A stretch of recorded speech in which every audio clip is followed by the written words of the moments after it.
Dizem que a história é escrita pelos vencedores. Se o Luffy encontrar o One Piece amanhã, ele será o rei dos piratas, o homem mais livre do mundo. Mas e se ele perder? E se a Marinha vencer a guerra final? Como os livros de história vão descrever Monkey de Luffy? Vão chamá-lo de Joy Boy? De Nika? Não. Eles vão descrever um terrorista, um anarquista que declarou guerra a mais de 170 nações, invadiu instalações governamentais soberanas e libertou os piores assassinos da história da humanidade. A gente ama o Luffy porque vemos o anime pelo ponto de vista dele.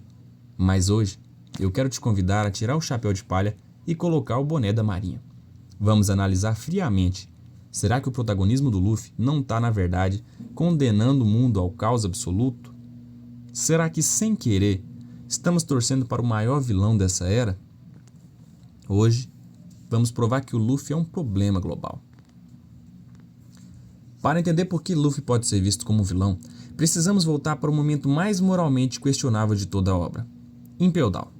Muitos fãs ignoram isso, mas o que o Luffy fez ali foi objetivamente um crime contra a humanidade. O objetivo dele era nobre? Sim, era. Salvar o irmão. Mas o custo foi incalculável. Para salvar uma pessoa, o Luffy causou uma rebelião que soltou centenas de criminosos perigosos de volta ao mar. Lembra do Hannibal? Aquele vice-diretor que parecia um alívio cômico? Ele tem um dos discursos mais sérios de toda a obra. Ele diz na cara do Luffy: vocês piratas falam de liberdade e sonhos, mas esquecem das pessoas comuns que perdem seus entes queridos por causa de pessoas como vocês. E o Luffy? O Luffy não refutou. Ele não disse eu sou bonzinho, eu sou diferente. Não. Ele disse: eu não me importo. Saia da frente. Eu vou salvar o ex. Isso é heroísmo? Ou é o egoísmo puro de um vilão que queimaria o mundo para conseguir o que quer? Graças a essa invasão, o Barba Negra conseguiu sua tripulação. Shiryu da Chuva está solto. Catarina Devon está solta.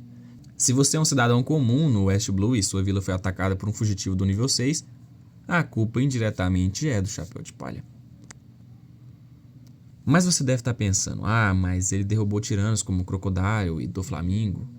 Sim, é verdade. O Luffy é um ótimo demolidor. O problema é que ele não é um construtor. Em Dressrosa, ele derrotou o Joker. Foi lindo, o povo chorou de alegria. Mas o Oda, genial como é, nos mostrou as consequências globais disso. O Doflamingo mantinha o equilíbrio do submundo. Ele fornecia armas para guerras, Smiles para Kaido, mantinha certos acordos de paz. Quando o Luffy tira essa peça do tabuleiro, ele não coloca nada no lugar. O resultado? O mundo virou um barril de pólvora. Países que dependiam dessas armas foram invadidos. O equilíbrio de poder entre os Yonkou foi quebrado. O Luffy chega, faz a festa, come a carne, derruba o governo local e vai embora para a próxima aventura. Quem fica para limpar a bagunça? Quem lida com o vácuo de poder? O protagonismo dele altera o mundo de forma irreversível, criando um rastro de instabilidade.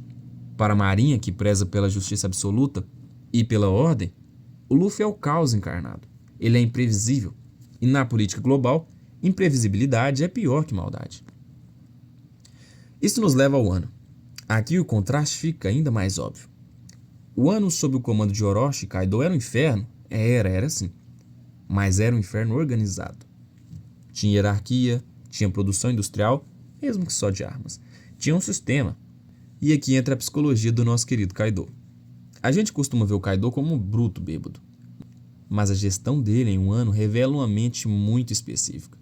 Ele transformou um país inteiro em uma fábrica de sofrimento eficiente. Eu estava analisando as ações dele e cheguei à conclusão definitiva sobre a personalidade desse Yonkou. Sabe como ele governava? O cara olhou o Código Penal e interpretou como uma lista de tarefas a serem concluídas. Né não? Pensa bem. Trabalho infantil? Feito. Poluição de rios? Feito. Assassinato em praça pública? Tá na lista. O Kaido não infringia a lei. Ele platinava os crimes como se fosse troféu de PlayStation. Mas falando sério agora. Essa lista de tarefas do mal gerava uma estrutura. O Luffy chegou lá e explodiu essa estrutura.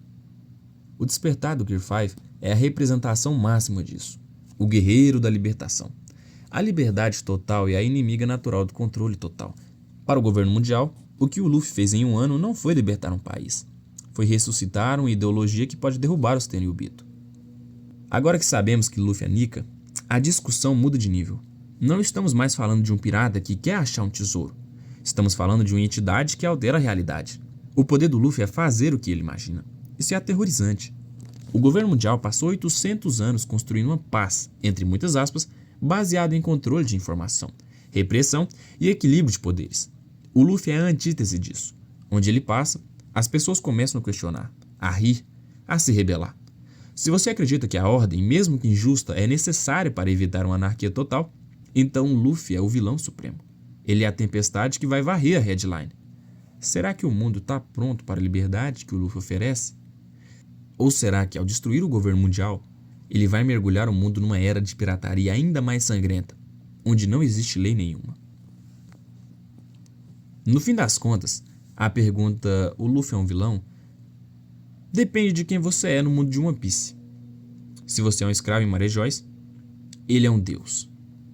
Mas se você é um comerciante que só quer vender seus repolhos em paz e de repente sua ilha vira um campo de batalha entre um deus de borracha e um dragão gigante, bem, talvez você preferisse que o Chapéu de Palha nunca tivesse nascido.